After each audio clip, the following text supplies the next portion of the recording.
Next question is theoretical price. Theoretical price ni biasa dekat platform broker ni pagi-pagi pukul 8.30 tu kita dah boleh tengok.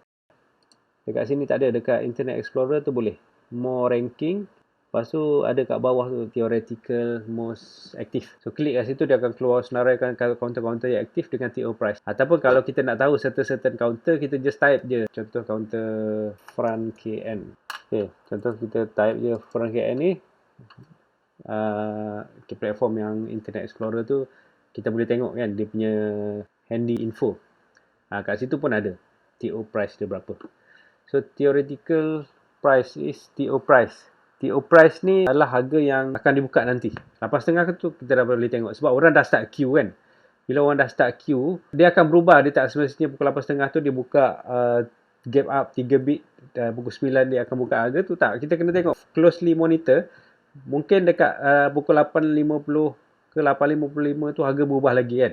Sama ada gap lagi atau dah turun balik. So 30 minit tu sangat penting. So gap up ni sebenarnya ada 3 sebab kenapa kita kena tengok. Pertama, momentum. Biasanya semalam dia dah naik. Sebelum closing semalam harga dia dah di-push, close Morowozu dan sebagainya. Kita dah beli. So hari ni kita nak tengok dia nak buka harga berapa. Okay, contoh front kan. Okey, hari Jumaat lepas dia buat kenaikan, volume pun okey, engulf previous volume. So kita tengok next resistance dia dekat situ. So tengok harga gap up dia tu dekat mana. So mungkin kalau somewhere here, lepas gap dia akan naik, lepas tu dia akan turun balik. So kena ingat gap ni dia punya tendency dia akan turun balik most of the time. Untuk penny stock untuk penny stock biasanya kalau dia gap, dia buka gap, dia akan turun balik, close the gap. And then sama ada dia nak sideways atau dia nak turun balik, tu lain cerita lah. So bagi saya biasanya kalau gap saya akan terus jual lah. So most of the time bila dia dah gap dia akan turun balik. So bila turun balik tu kita tengok balik mungkin dalam hourly atau 30 minit punya chart dia nak buat reversal balik naik atas atau turun terus kan. Itu untuk trader lah. So biasanya BTST trader lah ni, buy today sell tomorrow, dia suka lah ni.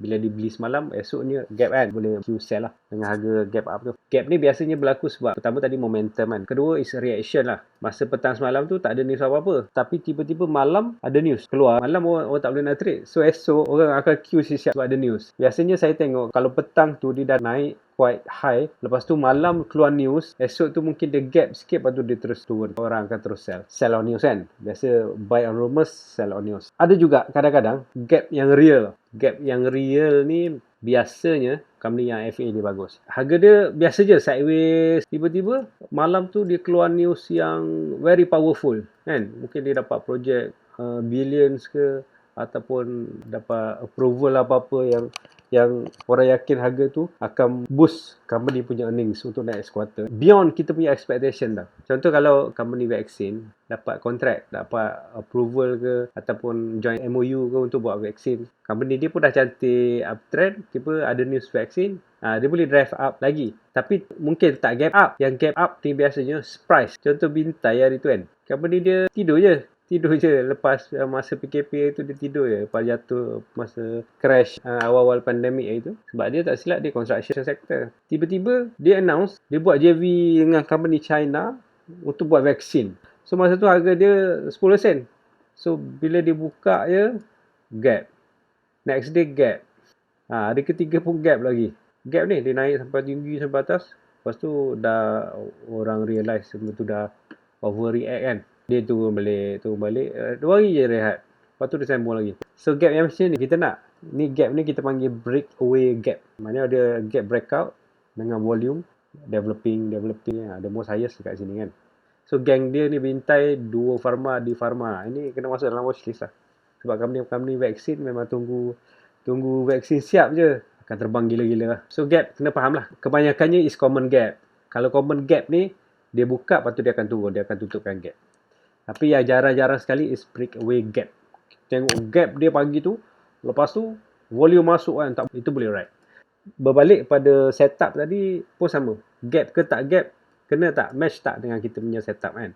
Kalau tak match, abaikan je. Bukan semua gap kita boleh beli kan. Kadang gap ni tak tahu tiba-tiba dia gap, lepas tu dia tutup kan. News apa tak ada apa. Chart pun macam tu je kan, tak cantik kan, tak ada setup langsung. Okay, next question is pre-opening dengan pre-closing. Okay, pre-opening dengan pre-closing market. Pre-opening pukul 8.30 untuk kita tengok tadi lah, theoretical price. Ada tak company-company yang gap tu ada antara counter-counter tu dalam watchlist kita. So kita tengok lah, kalau dah ada dalam watchlist kita, maksudnya possible untuk masuk kita punya setup. So get ready lah untuk buy. So pre-opening biasanya orang akan tengok lah. Saya classify macam ni lah, senang. Pre-opening dengan pre-closing. Pukul 9, waktu tu ada dua jenis trader. Satu yang jenis yang tak ada position lagi, dia nak cari mana yang dia boleh beli. Maksud mana yang masuk setup dia kan. Mana yang mungkin akan jadi breakaway gap. Ada satu golongan trader lagi dekat opening ni yang dah beli semalam BTST kan. Dia nak jual pagi ni. Dia dah beli, mungkin dia beli dengan setup yang betul, esok aku nak jual kan. Ada juga yang tersalah beli. Bila dia beli semalam, malam tu dia tengok salah lah, tak kena dengan setup dia sebenarnya kan. Silap masuk terikut dengan orang. So dia dah tak boleh tidur malam tu. Esok pagi-pagi dia akan queue untuk jual. That's why pagi tu dia very volatile. Ada orang nak beli, ada orang nak jual. Sebab tu kita nampak very volatile. So untuk beginners tak sesuai untuk masuk time tu, time market buka. Sebab most of the time ramai orang akan jual lah. Kecuali kita ni swing traders. Swing traders ni kita masuk entry mana-mana, selagi tak jatuh daripada kita punya support, okay just hold je lah kan. Dia turun sekejap, lepas tu dia akan naik. Biasanya dalam pukul 9.30 tu dia akan rationalize balik. Yang dah panic seller semua dah keluar. Okay, new buyer masuk. Okay, pre-closing biasanya breakout trader akan tunggu untuk pre-closing. Sebab apa? Breakout trader dia nak tunggu candle close. Sebab breakout kena close di atas breakout line. Jadi kalau kita terbeli awal, kita beli tengah hari, tiba-tiba petang dia turun balik bawah breakout line, dah tak jadi breakout lah, jadi fail breakout kan. So that's why breakout trader dia akan tunggu petang pukul 4.45. Biasanya 4.40 tu, 4.30 ke 4.40 tu dia akan tengok harga cantik closing dekat situ kan. Biasanya 10 minit terakhir tu dia tak akan turun lah.